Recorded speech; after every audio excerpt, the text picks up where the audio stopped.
everyone, welcome back. You can see I've got lots of fun stuff in front of me. Today we're going to talk about that. So it doesn't matter whether or not you keep isopods in a little tote like this.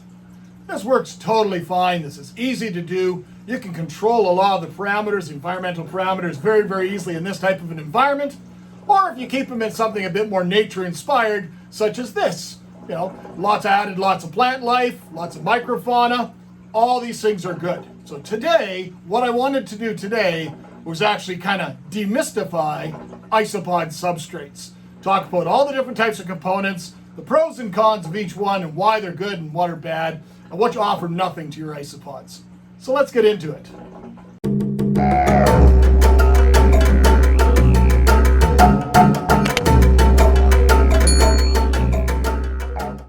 All right, so the isopods, before we even get into the substrate, isopods are as varied as you can possibly imagine.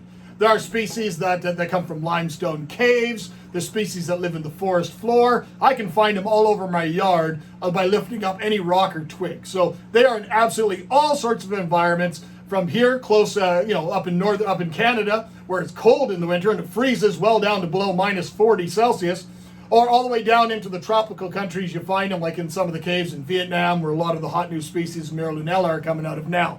So they are absolutely everywhere in the world. So that also means that all these different types of components we're going to talk about, they all have different applications depending on the type of isopod you're going to be keeping. So I'm going to be talking about this more in a general fashion, okay?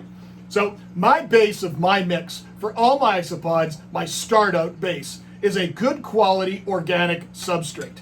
And this is a good quality organic black earth. I like to use products that are either worm castings. I like there's ones by Fox Farms that has bat guano, and even though it doesn't necessarily offer any value to it, otherwise there's nutrition in it, same as that there would be with the worm castings. This one here in particular is another one of my favorites that I can access locally, and this one is called sea soil, SEA soil, and it's basically harvested from the mineral-rich areas that are close to the sea. So it's got all sorts of other minerals and the things associated with it, and it's a nice, good quality, rich soil. Now it is also enriched with peat moss, which you do not see here. This looks very similar to peat moss, but it isn't. We'll get to this one in a bit. But peat moss is also another very good, strong component used in isopod type substrates and mixtures. It's very stable, albeit on the very acidic side. So a lot of the isopods, we can stabilize that. We'll get to that in a moment. But I always start with a really good quality black organic earth type product. Ideally, I'd like to find one without any perlite in it, because perlite offers absolutely nothing to that. Those little white dots, those little white rocks, volcanic rocks, they offer really nothing other than a slight little bit of aeration and so forth. The second, and probably the most critical component for my substrates, is this product right here. And this product right here is white rot wood. And basically, I found a tree that was falling apart in the woods, laying on the ground, and I was able to just take out handfuls of this directly right out of the core of the tree. And this stuff, this white rot wood, it's all warm because it was out in the sun. It's all warm and spongy and wet. I can get water out of it if I squeeze it. This component is critical to the success for me, not only with my isopods, but also with things such as millipedes. This component comprises probably 75% of their nutritional intake. So this is a very strong component. Now, these type of components, like this white rot earth and some of these other components I'll talk about, are things that are often used to create these products known as flake soils. If you have access to flake soil, it is incredible. It is so incredible for isopod success and millipede success. I really can't even, there's no way any of these things are going to compare to it. However, if you're married or if you live in an area where you can't put something like that outside year-round to ferment and kind of do its biological process, flake soil might not be the most easy thing for you to source.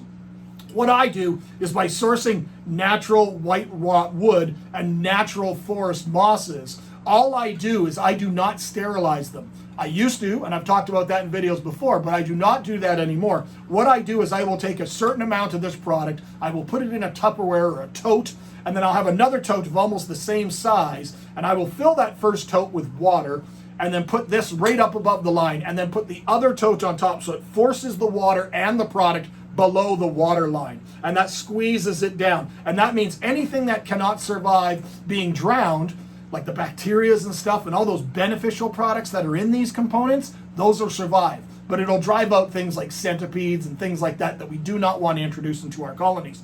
By doing the baking process, which I've talked about before, you're sterilizing things and you're removing all those benefits. These are one baby step to getting you better success, is using these type of products. So this is just naturally sourced forest moss. Now, if you do not have access to this where you may be, I'm sure you could either find it from somebody online, or you can use long fibered sphagnum moss, which is kind of the standard in the industry for providing a lot of moisture bed for the isopods to get their moisture requirements and their water requirements. Now, the other components that I've heard people using is these type of products. These are extruded pellets that are generally used for pellet grills, barbecuing. And most of them, as long as you're making sure that you're finding out what is in the components of it, they're usually just a hardwood sawdust that is compressed into these pellets with just a type of a binder. And usually people will soak these down, and these will become a base for their mix. I've heard a lot of really well-known isopod keepers that have used this. I personally have never used this product, but I honestly see no negatives to using that product.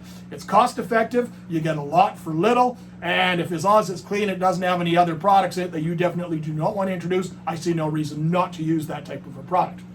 The next component is a good quality leaf litter. Now, I source my leaf litter. I live out in the country, so I can source leaf litter of different types of poplars, maples, oaks, and that's what these happen to be. And I just get a mixture of the different trees in the fall, and I keep bags and bags and bags of them because I use a lot of them. I don't use them just for the isopods. I use them to make a lot of the nature-inspired vivariums as well, and I often use them in some of my fish tanks to acidify the water and make my own black water tonic.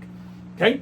Other components, that is the basis of my mix, is those there. So I've got my soil mixture, I've got my moisture retention, but you're going to want to loosen this type of a product up. Using the wood products does do that a bit. Now, a lot of people have used things like fir bark, which is sold in the trade as reptile bark, orchid bark. Any of those different types of products are good. Charcoal. Now, this is just barbecue, raw hardwood lump charcoal with no additives whatsoever. As long as it's got nothing, no lighter fluid, nothing like that, this type of product is excellent. And the nice thing about this is you can put it in a bucket or something like that, and you could break this down very easily with a hammer. Or you can use the type of horticultural charcoal that is available in the trade. It all works the same. But when I buy it for the barbecue, I can buy a big bag for about $30. For $30 at a pet store, I'm only going to get a small container of charcoal. So I like buying it that way because I use a lot of it. The next ones over here are products that are often used as a staple in a lot of the mixes, but they honestly offer absolutely nothing to the animals whatsoever. And these are both core products, or coconut products. This is compressed coconut coir. This is basically the husk of a coconut that is ground down into a powder. It looks very similar to peat moss, but this product is often sold in these commercial-sized bricks, usually about this size.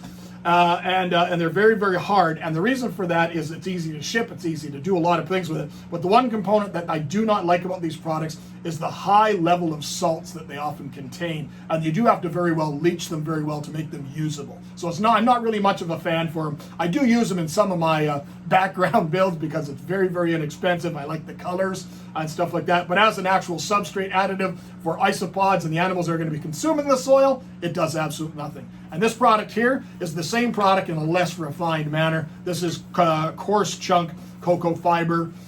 This is great for potted plants, great for orchids and things like that, not so much for isopods. Now, the other stuff you're looking at here is, if you can't source some of these mosses, this is the type of moss that is available just in any pet store, and it's a forest moss, and it doesn't look like much, but it's compressed into an exceedingly hard brick. This will fill probably a 3-gallon pail of expanded moss, so you're going to have a lot out of a little. Very important. This is another component that is a big component of the ABG type mixes from Atlanta Botanical Gardens. It is an awesome product. We used to use this product back in the day all the time for orchids and growing them on these slabs and stuff. But tree fern is far, even more so than these, is far from a renewable resource. This one here talks about, this one is grown specifically to be sustainable. But this package is about a $45 package of tree fern. I would use this. This would equivalent maybe 3 isopod bins, so it's not very cost effective for that purpose for me. Now, the other components we want to think about are calcium sources. This one here is an aragonite substrate that is often sold for the pet trade for use in saltwater aquariums. It is basically ground up coral, different types of corals. So I've also used things like different types of corals and stuff, like if you have a friend that has a saltwater tank and has lost some of the items, or often these used to be sold in the pet trade, and then life would grow on them in a marine aquarium. Cuttle bones are always very staple in the industry from the cuttlefish. And the other thing that is in this bowl as well, this is the product that I generally use besides the aragonite. This is calcium sand, and calcium sand is sold in the trade as well, and is often used for different types of reptiles as a substrate. Now, when it comes to different types of planks, I see lots of people using different types of cork bark. Cork, again, like the cocoa products, offers absolutely nothing other than structure for the animals. It serves no benefit whatsoever. So if you can, and you do have a source for it, get natural sourced hardwood bark. Again, if you find a tree, like where I pulled all this type of stuff off of, if you find an old tree, that is a great source for all this type of bark. And usually you can often find them with different types of lichens and mosses and stuff. Leave all that on. You could take the bark and do the same process of any of these naturally harvested products. You do that exact same process where you put them in a tote, whatever quantity you think you're going to need, fill it with water, maybe halfway, and then take another tote and push it on top. And if you have to put some weight or even water in the other tote to push it down so that the products are below the water line, even better. And that way you know you'll solve the problem. This is, again, a naturally harvested branch. Ideally, I use these type of things for when I'm making my nature-inspired vivariums, but this is all covered in different types of mosses and lichens, and this becomes an incredible food source for a lot of the different isopods. So I'm sure there's all sorts of other components that are out there. If there's other components that you use in your mixes, please leave me a comment. Let me know what you think about it. But this gives you some insight, and hopefully these helps you to demystify the isopod substrates. So thank you kindly for watching, my friends. Till next time, take care.